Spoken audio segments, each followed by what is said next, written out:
లేవి right. కుమారులారా, మీతో నాకు పని లేదు. చాలండి. బైబిల్ గ్రంథంలో రాయబడినటువంటి విషయం ఏంటంటే, దేవుని ఆత్మ చక్కని మాట.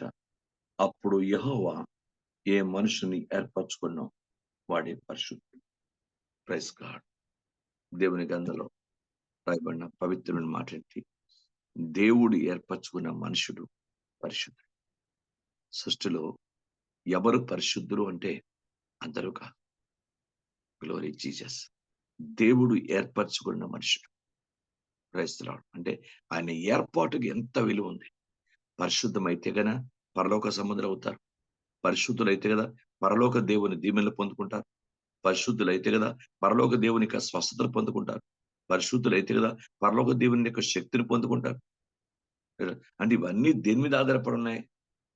దేవుడి ఏర్పాటు మీద, దేవుని ఏర్పాటు మీద. మరి ఏ మనుషుని అని ఏర్పాటు చేసుకున్నావు ఆ మనుషుడు తను, ఆ మనుషుడు పరిశుద్ధుడు. కనుక బైబిల్ గ్రంథం చెప్తుంది యెహోవా ఏర్పాటు ఎంత గొప్పది, దేవుని ఏర్పాటు అనేది మనం జ్ఞాపకం చేసుకుందాం. దేవునికి స్తోత్రం కలుగును గాక. బైబిల్ గ్రంథంలో ఆ యొక్క ఒక రోమా సంబంధించినటువంటి అధికారి చెప్తాడు. పౌలు అంటాడు, పౌలుని జైల్లో పెట్టి బాధిస్తున్న సమయంలో అప్పుడు అంటాడు బైబిల్ గ్రంథంలో, పౌలు నేను రోమీయుని అంటాడు. అప్పుడు అయ్యో నువ్వు రోమీయుడివా? ఆ సంగతి నాకు తెలియదే. ఇమ్మీడియట్ గా అతను విడిపించండి. ఎందుకంటే నేను రోమా యొక్క ఆ పౌరసత్వాన్ని ఎంతో విలువ పెట్టి కొనుక్కున్నా. కానీ నేను పుట్టుకతోనే రోమీని అంటాడు భక్తుడిని పౌలు. నేను పుట్టుకతోనే రోమీని. అయ్యో అతని రోమా చట్టం వ్యతిరేకంగా అతన్ని గాని బాధించమంటే దాని పరిణామం మన మీద ఉంటుంది. ఇమ్మీడియట్ గా అతను విడుదల చేయమంటాడు ఆ శతాధిపతి అనే వ్యక్తి అధికారి. సరే, అంటే నేను ఎందుకు ఈ మాట చెప్పానంటే బైబిల్ గ్రంథంలో సభ్యత్వానో పౌరసత్వానో మరొకటి డబ్బు పెట్టుకొనొచ్చు. కానీ పరిశుద్ధతను డబ్బు పెట్టుకోలేము. దేవుని స్తోత్రం. దేవుడు ఎవరిని ఏర్పాటు చేసుకున్నో, యెహోవా ఎవరిని ఏర్పాటు చేసుకున్న వాడే పరిశుద్ధుడు. వాడే దేవునికి అనుకూలంగా ఉండగలడు. వాడే దేవుని చిత్తాన్ని నెరవేర్చగలడు. వాడే బైబిల్ గ్రంథం చెప్తుంది. అంటే దేవుని ఏర్పాటుకి ఎంత ప్రాధాన్యత ఉంది. మనం ఏర్పాటుని ఎక్కడ, అందుకే మీ పిలుపును ఏర్పాటును నిశ్చయం చేసుకుంటూ మరి జాగ్రత్త పడమని 2 పేతురు 1:10 రాస్తాడు. కనుక పేతురు భక్తుడు రాస్తాడు, తండ్రి పాదాల దగ్గర, తండ్రి నాకు ఇచ్చిన ఏర్పాటును నా జీవిత కాలం అంతా దాన్ని కొనసాగించుకునేలాగా నువ్వు అద్భుతం చేయ ప్రభా. ఎందుకంటే ఆ ఏర్పాటును పోగొట్టుకునే ప్రయత్నం చేయకూడదు. ఇదిగో తెలుసో తెలియక కొంతమంది భక్తులు బైబిల్ గ్రంథంలో ఉన్న వారు పోగొట్టుకున్నారు దేవుని ఏర్పాటుని. తర్వాత వాళ్ళు ఎంత పశ్చాత్తపడినా మరొక ఏర్పాటులోకి మళ్ళీ ఆ ఏర్పాటులోకి రాలేపారు. రాజైన సౌలు గాని, వాళ్ళ సంసోను గాని, ఇస్కరియోతు యూదా గాని, మరి ఇతరమైనటువంటి వ్యక్తులు గాని, వీళ్ళెవరు తిరిగి మళ్ళీ ఆ ఏర్పాటులోకి రాలేపారు. ఎందుకంటే ఏర్పాటులో ఒకసారి కోల్పోతే దాని ప్రమాదం ఎంత భయంకరం, ఎంత భయంకరం. కనుక దేవుని ఏర్పాటుని మనం ఎక్కడ జాగ్రత్తగా ప్రతి క్షణాన్ని ప్రతి దినం కూడా ఆ ఏర్పాటులోనే మనం ఉండాలి. ఆయన ఇచ్చిన ఏర్పాటుని మనం కాపాడుకుంటూ ఉండాలి. దేవునికి స్తోత్రం. రెండవదిగా బైబిల్ గ్రంథం లేఖనం చూద్దాం.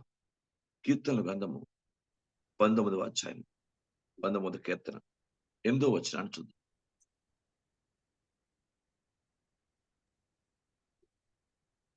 యెహోవా కీర్తనలు ఆ, యెహోవా ఉపదేశము నిర్దోషమైనవి, ఆ, అవి హృదయమును సంతోషపరచును. ఆ, యెహోవా ఏర్పరిచిన ధర్మము నిర్మలమైనది, రైట్. అది కన్నులకు వెలుగిచ్చును. దేవునికి మహిమ కలుగుగాక. యెహోవా ఏర్పరిచిన ధర్మం చాలా గొప్పది. బైబిల్ గ్రంథంలో యాజక ధర్మం, బైబిల్ గ్రంథంలో బంధు ధర్మం, ఇలా ధర్మాలు ఉన్నాయి. బంధు ధర్మాన్ని భక్తుడు బోయజు నివర్తిస్తాడు ఈ యొక్క రూతు విషయంలో. క్రైస్తవుడు నయోమి యొక్క భర్త విషయం నెరవేర్చి ఆ భర్త సంబంధించినటువంటి ధర్మాన్ని నెరవేర్చి ఆ తర్వాత బోయజు రూతును పెళ్లి చేసుకున్నట్టు లేఖనాల్లో రాయబడింది. అలాగే యాజక ధర్మం బైబిల్ గ్రంథంలో తన వంతు చొప్పున జకర్యా తన ధర్మాన్ని నిర్వర్తిస్తూ మందిరాల్లో ప్రవేశించినప్పుడు దేవుని దర్శనం చూశాడు. ఆయన ప్రార్థన, నీ ప్రార్థన జకర్యా, నీ ప్రార్థన అంగీకరించబడింది, దేవుని సన్నిధానం చేరింది, నీ భార్యని ఎలిజబెత్ గర్భం ధరిస్తుంది అని లేఖనాల ద్వారా ప్రవచనాత్మకమైనటువంటి మాట ఆ యొక్క దేవదూత చెప్పినట్టు లేఖనాలు చెప్తున్నాయి. కనుక బైబిల్ గ్రంథం చెప్తుంది ప్రతి దానికి దైవిక ధర్మం ఉంది. దాంట్లో దేవుడు ఏర్పాటు చేసిన ధర్మం మటుకు చాలా అద్భుతమైంది. దేవునికి స్తోత్రం. కనుక మామూలు పరిస్థితి కాదు. బైబిల్ గ్రంథాన్ని జాగ్రత్తగా అర్థం చేసుకోండి. ఆనాడు బైబిల్ గ్రంథంలో ధర్మశాస్త్రమే కానీ, యెహోవా ఏర్పాటు చేసిన ధర్మే కానీ చాలా శక్తివంతంగానే పనిచేసింది. అది మామూలు పరిస్థితి కాదు అని ప్రభు యొక్క ఆత్మ మాట్లాడుతున్నాడు. యెహోవా ఉపదేశములు నిర్దోషమైనవి, అవని హృదయమును సంతోషపరచును. యెహోవా ఏర్పరిచిన ధర్మం నేను అది మన కనులకు వెలిగించును. దేవునికి స్తోత్రం.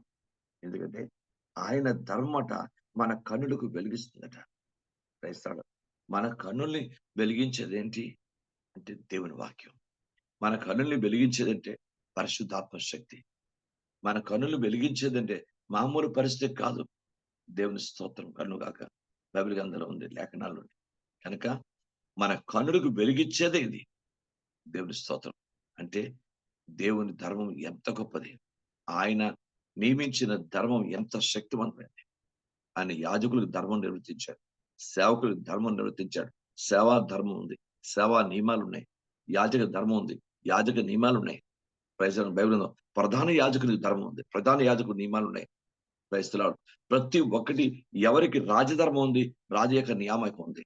క్రైస్తవులు రాజులకు కొన్ని నియమాలు ఉంటాయి, రాజుకు రాజధర్మం ఉంది. దేవుడు ఎవరు మట్టు వాడు వాళ్ళ ఇష్టం వచ్చడానికి ప్రయత్నం, ప్రతి దానికి దేవుడు ఒక ధర్మాన్ని నిర్వర్తించాడు, నియమించాడు.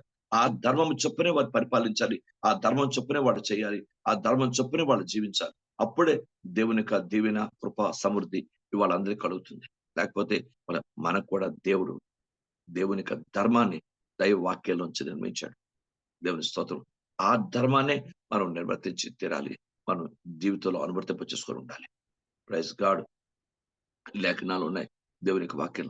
కనుక నేనైనా మీరైనా ప్రభు పాదాల దగ్గర జ్ఞాపకం, నిజమే నీ ధర్మాన్ని మేరకుండా మా కుటుంబంలో కూడా కుటుంబం యొక్క దైవిక స్థితిని ప్రైజ్ లార్డ్ బైబిల్ గ్రంథంలో దేవుని యొక్క వాక్యం చెప్తుంది. భర్తలారా మీ భార్యలను ప్రేమించండి, భార్యలు మీ భర్తలకు ప్రభువుకు లోబడి ఉండండి. అది దేవుని ఆజ్ఞ అయినప్పుడు కూడా, వాక్యమైన కూడా అది దైవిక ధర్మం. అది ప్రైజ్ లార్డ్ కుటుంబంలో కూడా దైవిక ధర్మేనే. పిల్లారా మీ తల్లిదండ్రులను సన్మానించండి, తల్లిదండ్రులు మీ పిల్లల కోపం రేపకండి. ఇవన్నీ దైవవాక్యమే, దేవుని ఆజ్ఞలు. కానీ దేవుని యొక్క దైవిక ధర్మం ప్రత్యేకంగా బైబిల్ ఉంది. అవి లేఖనాల ప్రకారం నిర్వర్తించాలి. దేనికి ఏది ఎక్కడ లేఖన ప్రకారం కుటుంబం ఆశ్రయించబడాలి, కుటుంబం దేవునికి మహిమకరంగా ఉండాలి, కుటుంబం పరలోకం ఎత్తబడాలి అంటే దైవ ధర్మాన్ని దేవుని యొక్క వాక్యం ప్రకారం నెరవేర్చి తీరాలి. దేవునికి మహిమకరం కాక మన ఇష్టం వచ్చినట్టు మన ఆలోచన చొప్పున, మనకున్న వీరి చొప్పున, మన తలంపుడు చొప్పున, మనకేదో నచ్చితే లేక మనకు అనుకూల చొప్పున మనము మన ఇష్టం వచ్చినట్టు చేసుకోవడానికి వీలు కాని పరిస్థితి. ఎందుకంటే దేవుడు బిడ్డలైన తర్వాత, యేసు ప్రభు రక్తంలో కడగబడిన తర్వాత, మనం ఆయన పరిశుద్ధమైన రక్తంలో కడిగి ప్రభువును సొంతంగా రక్షకునిగా ప్రభువుగా చేర్చుకున్న తర్వాత దేవుడు తనకి మనకంటూ ఒక దైవిక ధర్మాన్ని నిర్వర్తించాడు, ఇచ్చాడు. ఆ ధర్మం పాటించుకుంటూ నేను మీరు వాక్య ప్రకారము, ఆ వాక్యమే మనకిచ్చిన దైవిక ధర్మం. కనుక ఆ వాక్యాన్ని బట్టి మనం వెళుతుండాలి. వేస్తాడు. అలాగ మన కుటుంబాల్లో దీవెనను పోగు చేసుకుంటూ క్రీస్తు రాకడ పర్యంత వరకు క్రీస్తు స్వరూపంలోనికి సిద్ధపడవలసింది దేవుని యొక్క ధర్మాన్ని బట్టి. దేవునికి మహిమకరను గాక. బైబిల్ గ్రంథాలు లేఖనాలు చెప్తున్నాయి, విధురాలు కూడా ధర్మం ఉంది, విధురాలు కూడా ఇష్టం వచ్చినట్టు ఉండడానికి వీల్లేదు.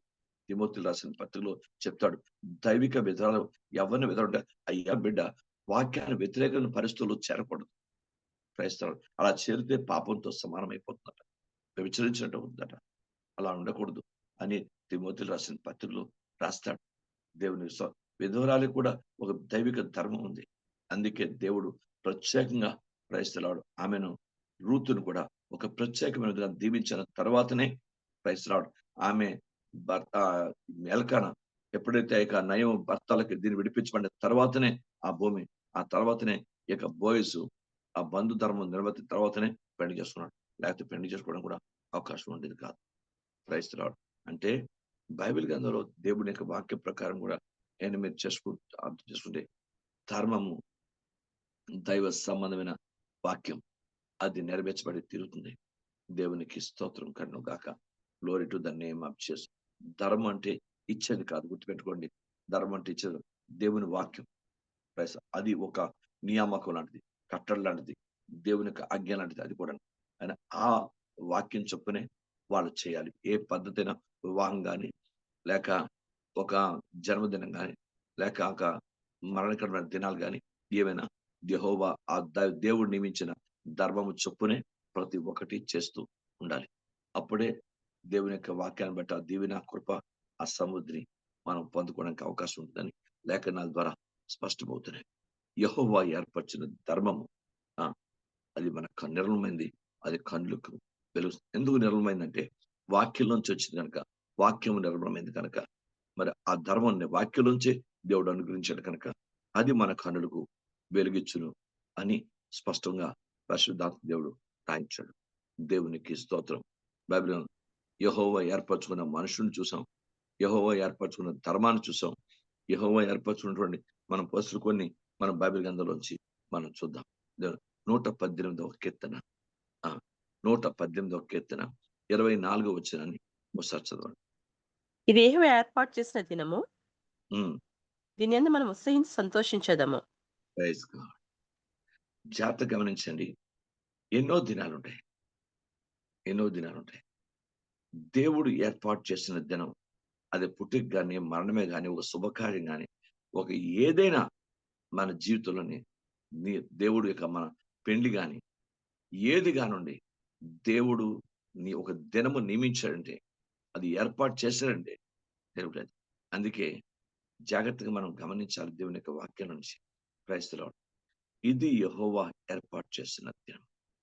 Praise the Lord. దీన్ని యందు మీరు ఉత్సహించి సంతోషించండి అని భక్తుడు రాస్తున్నాడు. కనుక కొన్నిసార్లు మనకు వీలైన పరిస్థితులు బట్టి, మనకు వీలైన దినాలు బట్టి, మనకు వీలైన పరిస్థితి బట్టి చేసుకుంటూ వెళుతున్నాం. కొన్ని దినాలు కలిసి వస్తాయి, కొన్ని దినాలు మనకి అవి పరిస్థితులుగా వేరువేరుగా ఉండి తిరుగుతుంటాయి. జాగ్రత్తగా గమనించాలి. ఎందుకు ఏంటి అనేది మనం చెప్పలేం, కానీ దేవుడు ఏర్పాటు చేసిన దినం మటుకు ఖచ్చితంగా. అందుకే ఆయన నియమించిన దినం ఉంది, ఆయన ఏర్పాటు చేసిన దినం ఉంది, లేక ప్రభు యొక్క రాకడ దినం, నియమించిన దినం. అది యెహోవా నియమించిన దినం. ఆ దినపు రాకడ కొరగానే మలాకి గ్రంథం 4వ అధ్యాయంలో మొదటి వచనం ఉంటుంది. Praise the Lord. నియమించిన దినం, ఆయన నియమించిన దినం కానీ, ప్రైజ్ ది లార్డ్, ఆయన ఏర్పాటు చేసిన దినం కానీ, praise the Lord, very powerful. గుర్తుపెట్టుకోండి. కొన్నిసార్లు మనం ఎన్నో దినాలు మనకి అనుకూలత కాదు. Praise God. మీకు నేను సాధ్యం మటుకు బైబిల్ గ్రంథం నుంచి మనం పరిశీలన చూసినప్పుడు ఆయన్ని ఏర్పాటు చేసినవి, ఆయన చేసినవి, ఆయన చిత్తాన్ని జరిగించినప్పుడే దాని యొక్క ఆ దినపు యొక్క దీవెనలు మన జీవితంలోని మనం చూస్తుంటాం. లేకపోతే మనకు మామూలుగా అవుతుంది. మన సొంత విధానం, సొంత దినాన్ని, మనకు వీలున్న దినాలు, లేకపోతే మనకు హాలిడే, లేకపోతే మనకి ఆ రోజు మనకి వీలుంది అనుకుంటే కొన్నిసార్లు ఆ వీలు దినం కూడా మనకి సరిగ్గా అది ఎందుకు కొన్నిసార్లు పోతాం. ఇవన్నీ అందరికీ ప్రాక్టికల్ గా మనకి కలుగుతూ ఉంటాయి. Praise the Lord. మనం దేనికైనా ప్రార్థన మనం చేసుకోవాలి. ప్రభువా, నీవు ఏర్పాటు చేసిన దినంలోనే మా కుటుంబంలో శుభకార్యం జరగాలి. అది ఒక ఇల్లు ఓపెనింగ్ కానీ, లేక ఒక పెండ్లి కానీ, లేక ఒక శుభదినం కానీ, ఏదైనా మన ఇంట్లో అద్భుతం జరిగి ఒక దైవికమైన శుభకార్యం జరగాలంటే నీవు ఏర్పాటు చేసిన దినంలో ప్రభు మాకు సహాయం చేయండి. దేవుని సార్ అలా ఉంటే ఆ దినము అందరూ సంతోషించే కార్యాలు జరుగుతాయి, అద్భుతాలు జరుగుతాయి. ఆ దినము అన్ని పరిస్థితులు దేవుడు అనుకూలపరుస్తాడు. ఎందుకంటే అది యెహోవా ఏర్పాటు చేసిన దినం కాదు. దేవునికి మహిమ కలుగును గాక. ఎందుకంటే ఆ దినాన్ని బట్టి కూడా దీవెన ఆధారపడే అవకాశం కూడా ఉంటుంది. దేవునికి స్తోత్రం. కనుక దేవుని గ్రంథాన్ని మనం నిమిద్దాం. ఎందుకంటే బైబిల్ ప్రతి దానికి దేవుడు ఒక సిస్టమేటికల్ గా ఆయన మనిషి జీవితాన్ని కట్టడానికి, మనిషి జీవితాన్ని నిత్యత్వం ఇవ్వడానికి ఆయన ప్రణాళికలు రూపొందించాడు. దేవునికి స్తోత్రం. యెహోవా ఏర్పరిచిన ధర్మం, యెహోవా ఏర్పరిచిన వ్యక్తి పరిశుద్ధుడు, ఇవన్నీ కూడా లేఖనాల్లో మనసుకున్నాం. యెహోవా ఏర్పరిచిన దినం దేవునికి స్తోత్రం. అందుకే ఇది రక్షణ దినం. Praise the Lord. లేఖన ప్రకారం ఇది బైబిల్ గ్రంథం, ఇది అనుకూల సమయం. Praise the Lord. లేక ఇది రక్షణ దినము. Praise the Lord. దేవుని వాక్యం చెప్తుంది లేఖనాలు కొన్ని బైబిల్ జక్కై చెప్పాడు, బైబిల్ జక్కై విషయం చెప్పాడు, క్రైస్తవుడు గొప్ప అద్భుతమైన మాట చెప్పాడు. దేవునికి స్తోత్రం. నేడు ఇంటికి రక్షణ వచ్చింది. క్రైస్తవ నేడు రక్షణ దినం, నేడు ఇంటికి రక్షణ ఉంది. ఎందుకంటే ఆయన ఇంటికి క్రైస్తవ రక్షణ వచ్చిన దినం. ఆయన ఇంటికి మనుషులు వచ్చారు, డబ్బు వచ్చింది, పరిస్థితులు వచ్చాయి, ఏవో రకరకాల కార్యక్రమాలు వచ్చింది, కానీ ఆ ఇంటికి రక్షణ రాలేదు, ఆ ఇంటికి రక్షణ రాలేదు. కానీ ప్రత్యేకంగా దేవుడు ప్రభువు నియమించాడు. బైబిల్ గ్రంథం ఉంది, ఆయనకి ఇంటికి రక్షణ వచ్చిన దినం సరవ ఇతడును అబ్రహాం కుమారుడు. Praise God. ఎందుకంటే లేఖనాలు స్పష్టపరుస్తున్నాయి. కనుక నేను మీరు నేర్చుకుందాం. ఒక దినాలు ఏదో మనకు అనుకూలంగా మనం చేసుకునే విధం కాకుండా, ఇది నీకు అనుకూలం అవ్వాలి, నీ ఇష్టం అవ్వాలి, నీ చిత్తం నెరవేర్చబడాలి. దేవుని స్తోత్రం. మీరు ఒక మొన్న మీకు అందరికి ఉదాహరణ మనం ఆలోచించాం. మనం లాస్ట్ టైం డిసెంబర్లో మనం 18వ తేదీన మనం అక్కడ బహిరంగ సభను క్రిస్మస్ చేసాం. మరి రాకేష్ వాళ్ళ ఇంటి ప్రాంతంలో మనం అక్కడ చేసాం. ఆ చేసినప్పుడు అది మనం అనుకున్నాం, ఆ పాస్టర్ గారు పెట్టారు కదా, మనం ఏం చేయాలి ఏంటి అని కొంచెం తర్జుమా భర్జన పడ్డా. అయినా సరే, మన ఆ స్థలానికి ఈ స్థలానికి బోర్డు తేడా ఉంది. యాక్చువల్గా నేను అక్కడ పెట్టుకుందాం అనుకున్నాను, ఎక్కడ సావిత్రమ్మ గారి ఇంటి ఎదురుగా అక్కడ పెడదాం అనుకున్నాను. కానీ ఆ రోజే అక్కడ పాస్టర్ గారు పెట్టారు. సరే, మనకెందుకు వాళ్ళతో మనం బాధించడం అవసరం, కనుక వాళ్ళ ఇష్టం వాళ్ళు పెట్టుకోండి, మన ఇష్టం మనం పెట్టుకుందాం అని మన స్థలం మార్చుకున్నాం. మీకు అర్థమైందా? ఎప్పటికి కూడా ఆయన చేయలేదు. అది క్రిస్మస్ అవ్వలేదు, వాళ్ళ క్రిస్మస్ అవ్వలేదు. దేవుడు మనకు నియమించిన దినం అది. ఖచ్చితంగా అద్భుతంగా జరిగింది. 18 అద్భుతంగా జరిగింది. ఎవరు ఊహించిన చుట్టూ మనందరికీ తెలుస్తుంది. సాక్షి చెప్తే టైం పడుతుంది అనవసరంగా. ఆల్రెడీ మనం అందరూ విన్నాం, కళ్ళారా చూసాం, ప్రాక్టికల్ గా ఆ దినాన్ని యొక్క ఆశీర్వాదాన్ని చూసాం. చుట్టూ నీళ్లే, చుట్టూ వర్షాలే. మనకి చుట్టూ చిరుగు పడకుండా దేవుడు కార్యాన్ని ఎంత సఫలం. అది యెహోవా ఏర్పాటు చేసిన దినం. దేవునికి స్తోత్రం కలుగును కాక. బైబిల్ గ్రంథంలో ప్రతి విషయాన్ని జాగ్రత్తగా జ్ఞాపకం చేసుకోండి. ఆ దినం అంత పవర్ఫుల్ ఉంటది, ఆ దినం అంత శక్తివంతంగా నడిపిస్తాడు. అది ఆయన ఏర్పాటు చేసిన దినం అయితే అక్కడ తిరిగి ఉండదు. ఇంకా దాన్ని ఎవరు అంటలేరు. ప్రకృతి కానీ, మనుషులు కానీ, లోకం కానీ, పరిస్థితులు కానీ, అధికారులు కానీ ఎవరు అంటానికి లేదు. యాక్చువల్ గా మనకి పర్మిషన్ ఒక దగ్గర, మనం చేసింది మరొక దగ్గర అన్నట్టు అయిపోయింది. అయినా దేవుని మహాకృప, దేవుడు మనకి అది కూడా ఆటం కలగకుండా దేవుడు అద్భుతం చేశాడు. కానీ బైబిల్ యెహోవా ఏర్పాటు చేసిన దినం చాలా పవర్ఫుల్, చాలా శక్తివంతమైన కార్యం జరుగుతుంది. దేవునికి ఘనత కలుగును కాక. బైబిల్ గ్రంథంలో సామెతల గ్రంథము 16వ అధ్యాయము 11వ వచనం చూద్దాం.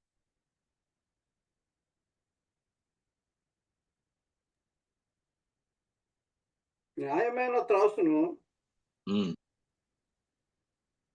తూనికరాళ్ళను యెహోవా యొక్క ఏర్పాటు. న్యాయమైన త్రాసును తూనికరాళ్ళు యెహోవా ఏర్పాట్లై సంచులను గుడ్లను ఆయన నియమించాను. సరే, దేవుని గ్రంథంలో రాయబడింది. యెహోవా ఏర్పాట్లు ఎంత అద్భుతంగా ఉంటాయంటే అంత అద్భుతం. అందుకే న్యాయమైన త్రాసుని దేవుడు చూస్తాడు. యోబు స్పష్టంగా 31వ అధ్యాయం రాస్తాడు, ఆయన నన్ను న్యాయమైన త్రాసును తూచును కాక అంటాడు. ఆయన దగ్గర న్యాయమైన త్రాసే ఉంది. ఆయన న్యాయమైన త్రాసుతోనే బెల్షస్సరు తూచాడు. బెల్షస్సరు తోచగా బైబిల్ ఉంది, నీ లెక్క చూడగా నిన్ను తోచగా నీ లెక్క, నువ్వు ప్రభుత్వం తేలిపోయిందయ్యా. నిన్ను త్రాసులో తూచగా నీ ప్రభుత్వము నీ లెక్కలో తేలిపోయింది. ఎందుకంటే దేవునికి దృష్టికి తక్కువగా నువ్వు కనిపిస్తున్నావు, నువ్వు త్రాసులో తక్కువ కనిపిస్తున్నావు. సరే, తూనికి రాళ్ళు కూడా దైవం. ఒక రోజు నేను మీకు చెప్పాను, మళ్ళీ చెప్తాను, జ్ఞాపకం చేస్తాను, ఎందుకు మళ్ళీ అందరికీ అన్ని గుర్తుండవు. ఒకసారి మధు నేను ఇద్దరు కిందకి వెళుతున్నాం. సడన్ గా ఆ జంక్షన్ లో, జగదాం జంక్షన్ లో దాక్షపల్లి ఒక కొట్టుంది, దాక్షపల్లి కొనుక్కుందాం అని చెప్పాను. సరే మధు అన్నాడు, పదని కొందాం పద. వెళ్ళాం, దాక్షపల్లి కొన్నాం. కొనేసరికి మధు చూశాడు, ఆ త్రాసును చూశాడు, ఆ తూనికి రాళ్ళను చూశాడు. ఏంటి రాయి వెనకాతల ఏదో ఉంది ఇక్కడ ఏంటి? ఎందుకు రాయి ఇలా పెట్టావు? కొన్న రాయి యాక్చువల్‌గా మామూలు రాయిలాగా ఉండాలి కదా! కరెక్ట్‌గా దానికి రావాల్సిన తూకం యొక్క బరువు రావాలి కదా! ఎందుకిలా ఉంది? ఈ రాయి తీసుకొని పోలీస్ స్టేషన్‌కి పద. నాకు రూపాయి వద్దు. నేను ఈ రూపాయి కొనను. కానీ ఇలా కొన్ని ఎంతమందిని నువ్వు మోసగిస్తావు? ఏంటి ఆ తూనికి రాయి? అప్పుడు వాడు బాబు అలా కట్టండి. నేను మీకు న్యాయంగానే ఇచ్చేస్తాను. తూనికి రాళ్ళలో కూడా ఎంత తేడా. మొక్క తీసేస్తారట. కిందనే ఇది పెట్టేస్తారట. ఎంత భయంకరం. దాని తూనికి రాళ్ళలో కూడా తేడా ఉంది. అది నేను కళ్ళారా చూశాను. మధు అడిగాడు, ఎందుకు ఈ తూనికి రాయి ఇలా ఉంది? ఎంతమందిని మోసగిస్తావు? ఇప్పుడు దాంతో తూచు ఎంత వస్తదని? కేజీగా మాకొస్తా? రాదు. 30 కేజీ వస్తుంది. 250 గ్రాములు ఒక వ్యక్తి దగ్గర నువ్వు అడ్డంగా దోచేస్తున్నావు. ఇది దేవుని దృష్టి న్యాయం కాదు కదా! అలా ఒప్పుకో. నువ్వు పద పోలీస్ స్టేషన్‌కి. నువ్వు నాకేం తెలీదు, పద పోలీస్ స్టేషన్ పద. ఆడు 2 చేతులు బతిమిలాడేశాడు. బాబు దయచేసి నా జీవితాన్ని కడుపు కొట్టకండి. నేను మరి ఇంకెప్పుడు అలా చేయను. బైబిల్ అతనికి తెలుసుకుని చూసాడు దాని పరిస్థితి. తూనికి రాళ్ళలో కూడా తేడా ఉంటుంది. దొంగ తాసు యెహోవాకు ఏమో. దొంగ తాసు కూడా ఉంటారు కొద్దిగా. తూనికి రాళ్ళు సరిగా ఉండాలా? దేవుని వాక్యం చెప్తుంది. మనం కూడా దేవుని వాక్యం చెప్తున్న లేఖనాలు కూడా మనం మన జీవితం కూడా మన క్రియలు, మన బ్రతుకు, మన పరిస్థితి ఏదేదో అన్నట్టు ఉండడం లేదు. దేవుని వాక్యాన్ని బట్టి, దేవుని ఆజ్ఞలు బట్టి, దేవుని కట్టలను బట్టి ఉండాల. దేవుని మహిమ కనుగాక. ఎందుకంటే దేవుడు చూసినప్పుడు ఏది న్యాయం విడిచిపెట్టి తోడ్చాడు. ఆయన ఖచ్చితంగా ఏం చేసినా న్యాయమనే. నీతి న్యాయములు యెహోవా. బైబిల్ గ్రంథంలో లేఖనాల్లో రాయబడింది.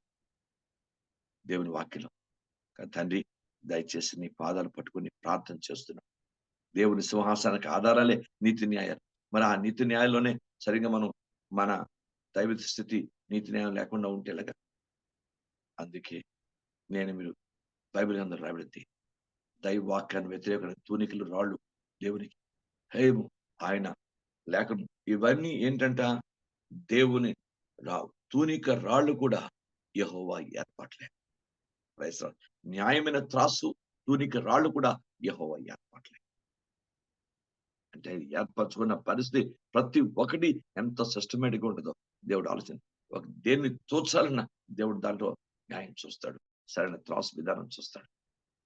దేవునికి మహిమ కలుగును గాక. మీరు కూడా తండ్రి పాదాల దగ్గర నేర్చుకుందాం. ప్రభా నిజమే, ఆయన ఎవరిని ఏర్పరచుకున్నాం వాడే పరిశుద్ధుడు. ఏర్పాటు ఎంత గొప్ప చూడండి. ఆయన ఏ ధర్మాన్ని ఏర్పాటు మనకి ఇచ్చాడో ఆ ధర్మం నిర్వర్తించాలి. అది స్త్రీ ధర్మం, పురుష ధర్మం, భర్త ధర్మం, భార్య ధర్మం, యాజక ధర్మం, సేవకుని ధర్మం, ఇవన్నీ కూడా ధర్మాలు. అదే నిర్వర్తించాలి. యెహోవా ధర్మం అది నిర్మలమైంది. అది మన కన్నులకు వెలిగించాలి. యెహోవా ఏర్పరచిన దినం అది ప్రపంచంలో ఎన్నో దినాలు ఉంటాయి. దేవుడు ఏర్పరచుకున్న దినం మటుకు అది శక్తివంతంగా ఉంటుంది. ఆయన నియమించిన దినం మటుకు వెరీ పవర్ఫుల్ ఉంటుంది. దేవునికి మహిమ కలుగు. లేఖనాలు అందుకే ఆయన ఏ జామున వచ్చినో, ఏ దినమున వచ్చినో, ఎప్పుడు వచ్చినో మీకు తెలియదు కనుక మీరు మెలకు కలిగి ప్రార్థన చేసి సిద్ధంగా ఉంటారు. దేవుని ఇష్టం. ఏ దినాన్ని వస్తుందో మనకు తెలియదు కనుక ఒక దినము నియమించబడింది. బైబిల్ గ్రంథంలో చెప్తాడు. దాన్నే విమర్శించే దినం అంటాడు. దేవుడు దాన్నే తీర్పు దినం అంటాడు. విమర్శించే దినం అంటాడు. నియామిక దినం అంటాడు. మలాకి గ్రంథంలో ప్రభు ఒక దినాన్ని ఏర్పడ్డాడు. ఆయన కుమారుడు మధ్యాకాశం రాబోతున్న దినం ఒక దినం ఉంది. ఆ దినమే దేవుని యెహోవా ఏర్పాటు చేసిన దినం అది. ఆ దినాన్ని ఎవ్వరు సృష్టి తాళలేదు. గొర్రెపిల్ల ఒకరికి ఎవరు తాళజాలలేరు. మనుషులు గుండె బాదుకొని ఏడుస్తారు. వాళ్ళు బంగారు వెండిలు మన గబ్బిలలకు పారవేస్తారట. అంత భయానకమైన పరిస్థితి ప్రపంచానికి రాబోతుంది. మీకు అర్థమైందా? నేను ఒక వ్యక్తి మనకి బైబిల్ తెలుసో లేదో తెలియదు ఇష్టమొచ్చాడు గర్విష్ఠు వీగుతున్నాడు, ఇష్టమొచ్చాడు మాట్లాడుతున్నాడు. అవసరమైతే మిమ్మల్ని సముద్రంలో కూడా కలిపేస్తాం. మీ మతం కానీ పరిస్థితి కానీ మీ ఛాయలు లేకుండా మొత్తం క్రైస్తవ్యాన్ని సముద్రంలో కలిపేస్తాడు. పెచ్చలేకపోతున్నాడు. సముద్రంలో కలపడానికి ఇది బూడిద కాదు. క్రైస్తలాడు దేవుడు ఏర్పాటు చేసిన స్థితిని సముద్రం కాదు, అంతకంటే ముందు నువ్వు సముద్రంలో కలపకుండా చూసుకో. దేవుని మనిషి ఏది విత్తాడు దాన్ని కోస్తాడు. బైబిల్ గ్రంథంలో లేఖనాల్లో రాయబడింది. దేవునికి స్తోత్రం కలుగాక. నువ్వు రాయి పొర్లిస్తే రాయి తిరిగి నీ మీద పడుతుంది. సముద్రంలోకి నువ్వు క్రైస్తవ్యాన్ని, క్రీస్తు యొక్క ధర్మాన్ని, క్రీస్తు యొక్క యాజకత్వాన్ని, క్రీస్తు ప్రజల్ని సముద్రం కలపలేవు. గుర్తుపెట్టుకోవాలి. బైబిల్ దేవుని వాక్యంలో సత్యంగా రాయబడింది. క్రైస్తవ నోరుందని నోటికి వచ్చి మాట్లాడితే దాని పరిణామం ఆ నోరుకే తీర్పు ఉంటుంది. భయంకరంగా ఎవరిని కలపక ముందే నువ్వే నీటిలో కలిసిపోయే ప్రమాదం ఏర్పడచ్చు. దేవుని స్తోత్రం కరుణు గాక. దేవునికి స్తోత్రం. దేవుని బిడ్డ నాకు మీకు కూడా అందుకే క్రైస్తవులు చాలా జాగ్రత్తగా ఉండాలి. ఎందుకంటే ఎవరో ఏదో పాస్టర్ గారు చేశారని సృష్టి మొత్తం మీద పాస్టర్ గారందరికీ చెడిపోయారు. ఎవరో దేవుని బిడ్డ ఏదో తప్పు చేశారని అది వాళ్ళు అదే ప్రత్యేకంగా పట్టుకొని క్రైస్తవుల్ని బాధను పెట్టే క్రైస్తవులు ఇవన్నీ ఏంటి ఇలా ఏంటి అలాగా అని చెప్పి దైవ వాక్యాన్ని వ్యతిరేకంగా ఎంత జాగ్రత్తగా ఉండాలి. అంచేత మనం మన సాక్ష్యాన్ని కాపాడుకుంటూ సమాజంలో ఉన్న ఎంత జాగ్రత్తగా దేవునికి అనుకూలంగా మనం బతకాలన్నది నేర్చుకొని ఇతరులకు మన తీర్పు వచ్చే అవకాశం ఇవ్వకుండా నేను మీరు బతకవలసిన పరిస్థితిని ప్రభు యొక్క ఆత్మ మన జ్ఞాపకం చేస్తున్నాడు. కనుక దేవుని గంధంలో తాను తూనికి రాళ్ళు కూడా దేవుని ఏర్పాట్లే అని రాయబడింది. బైబిల్ గ్రంథంలో మరొక మాటను లేఖనాల్లో చూద్దాం. దేవుని వాక్యం నుంచి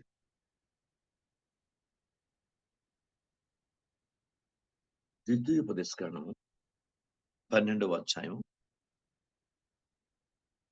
13-14.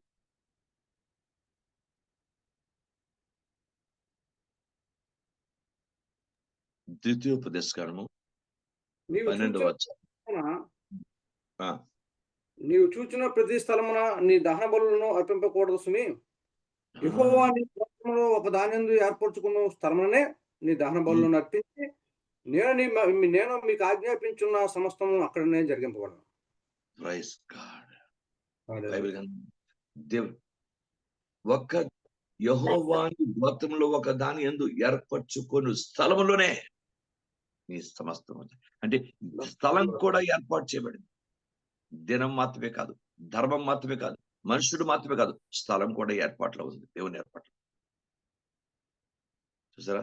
ఏ స్థలాన్ని గోత్రం ఏర్పరచుకుంటాడో ఆ గోత్ర స్థలంలోనే నువ్వు సమస్యలు జరిగించాలి. దేవునికి స్తోత్రం కరుణ కాక. మీకు అర్థమైంది? దేవుని పాదాల దగ్గర నేర్చుకుందాం. అందుకే మనం ఆ మనిష్టం, మన ఆలోచన, మన వీలు, మనకున్న కాదు కాదు. గుర్తుపెట్టుకోండి, దేవుడు తనకు కూడా ఒక దైవిక స్థితిని ఉంది ఆయనకి. కనుక మనకు కూడా ఒక స్థితిని ఒక స్థలం ఏర్పాటు చేశాడు.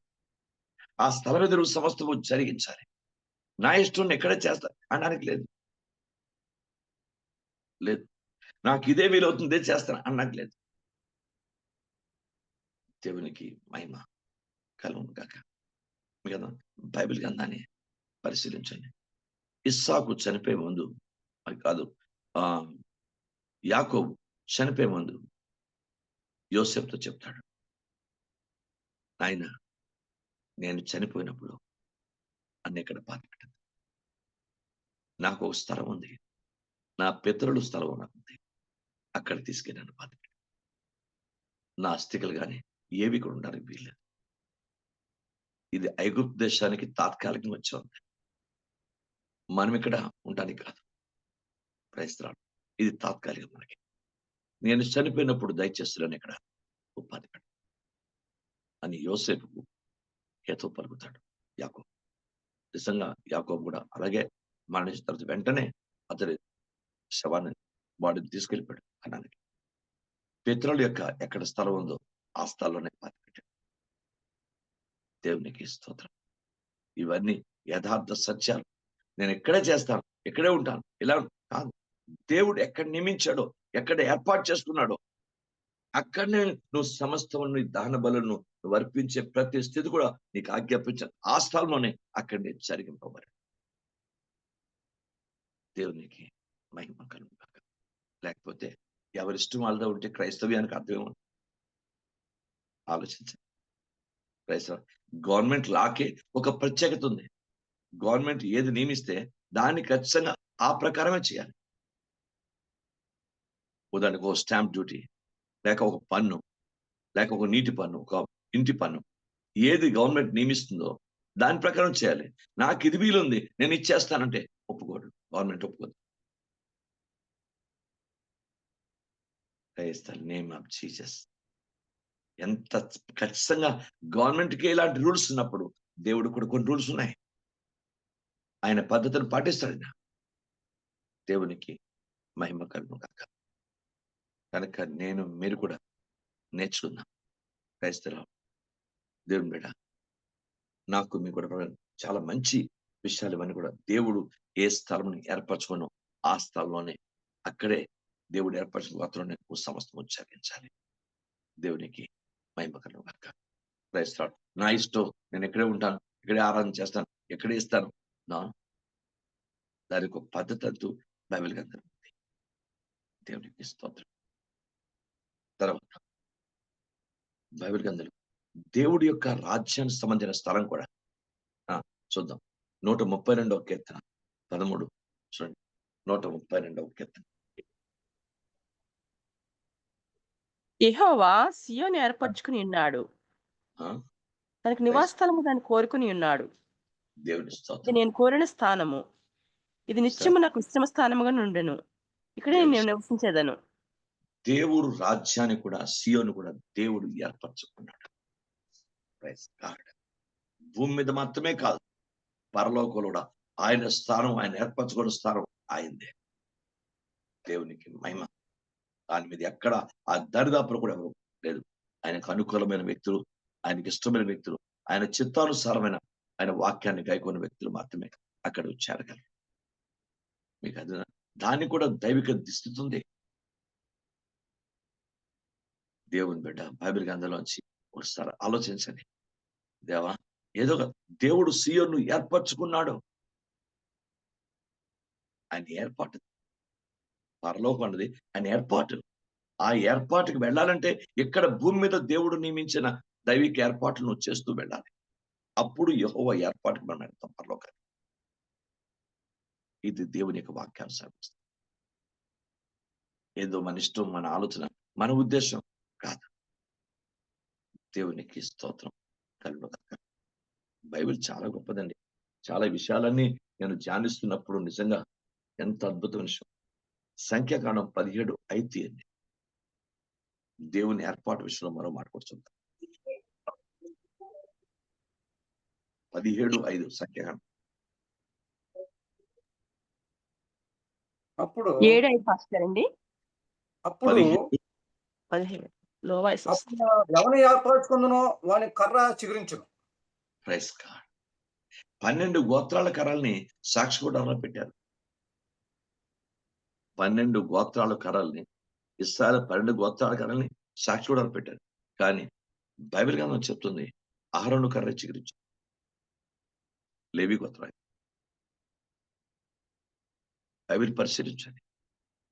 నేను ఏ కర్రని ఏర్పరచుకుంటానో ఆ కర్ర చిగురుతుంది. ఎవరిని ఏర్పరచుకుంటా వాని కర్ర చిగురుస్తుంది. అహరోను దేవుడు ప్రధాన యాజకుడిగా ఏర్పాటు చేసుకున్నాడు. వాని కర్రే చిగురించింది. అయితే మిగతా 11 గోత్రాలు కాకపోవడం కాదు అక్కడ. కానీ ఈ బైబిల్ గ్రంథం 12 కర్రలు పెట్టారు. కానీ ప్రధాన యాజకుడు, ఎందుకంటే లేవీడైనా. దేవునికి స్తోత్రం కలుగును గాక. ఆ కర్రే చిగురించాను. అందుకే బైబిల్ గ్రంథంలో దేవుని యొక్క వాక్యాన్ని మందస్సులో పెట్టినప్పుడు చిగురించిన అహరోను చేతి కర్రని పెడతాడు. మన్నాగల బంగారు పాత్ర, చిగురించిన అహరోను చేతి కర్ర, నిబంధన పలకలు, ఈ 3 కలిపే మందస్సు. Praise God. అంటే నిబంధన మందస్సులోకే ఆ కర్ర వెళ్ళిందంటే ఆ కర్ర ఎంత ప్రాధాన్యత ఉండాలి. కనుక దేవుడు నియమించిన ప్రధాన యాజకుని కర్రకి ఎంత వాల్యూ ఉంది లేఖనం చెప్తుంది. ఆ గోత్రంకి ఎంత ప్రాధాన్యత ఉంది. లేవి గోత్రంకి. లేవీలందరూ దైవ సేవకులు. Praise the name of Jesus. అందుకే నేనే వారికి స్వాస్యాన్ని, వారికి వేరే శాస్త్రం అవసరం లేదు. నేను వారి స్వాస్థ్యం చెప్తాడు. దేవుడే స్వయంగా చెప్పాడు. నేను వారి సమస్తం చూసుకుంటాను. నేనే వారి స్వాస్థ్యం. ఎంత ఆశీర్వాదం అండి. అందుకే అల్టిమేట్ గా సంఘంలో ప్రతి ఒక్కరూ దేవుని రాజ్యం చేయాలి. ఇప్పుడు నువ్వు వ్యాపారం చేస్తున్నావో, ఉద్యోగం చేస్తున్నావో, కాలేజ్ చదువుకుంటున్నావో, లేకపోతే ఏమైనా ప్రైవేట్ పనులు చేసుకుంటున్నావో, ఇప్పుడు చేసుకో. కానీ చిట్ట చివరకు దేవుని దగ్గరికి వచ్చే వాక్య ప్రకారం ఖచ్చితంగా నువ్వు దేవుని రాజ్యం చేయాలి. ఎందుకంటే ఆ లేవి గోత్రానికి వచ్చేయాలి. క్రైస్తవం లేవి గోత్రానికి వచ్చేయాలి. దేవునికి మహిమ.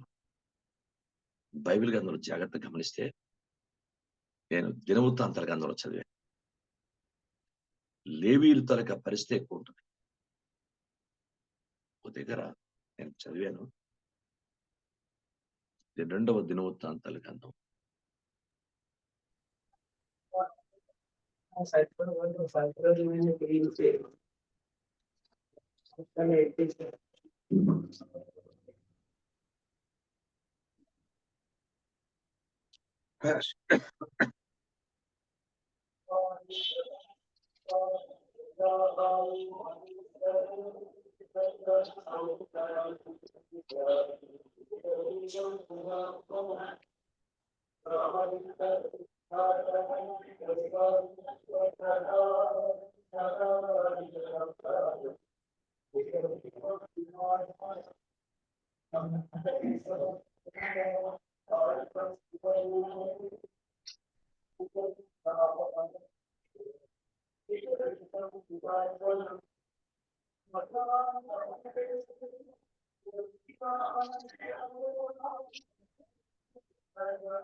'లేవీయుల యొక్క ఆధిపత్యాన్ని' మంచి మాటలు ఒక దగ్గర చదివాను బాగా. ఈ దినవృత్తాంతాల గ్రంథంలోనే చదివాను.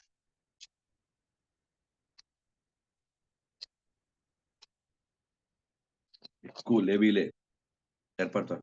లేవీలకే దేవుడు ఆ గొప్ప దైవిక స్థితిని కూడా ఇచ్చాడు. అంచేత దైవ ప్రజలు నువ్వు ఎంత కాలం మామూలుగా ఉన్నా చిట్ట చివరకు నువ్వు దేవుని రాజ్య సేవ చేసే అనుభవానికి వచ్చేయాలి. అది మనకు ఆశీర్వాదకరం. దేవునికి మహిమ. చదివాను సందర్భానికి అది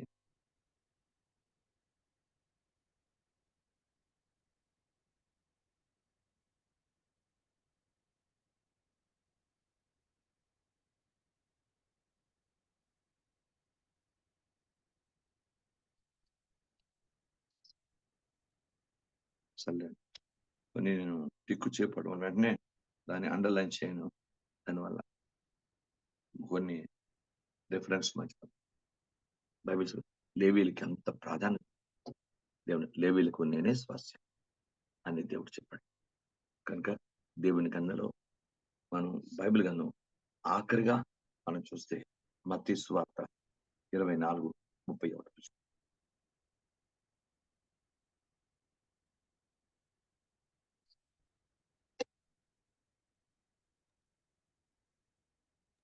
మత్తయి సువార్త మరియు 24.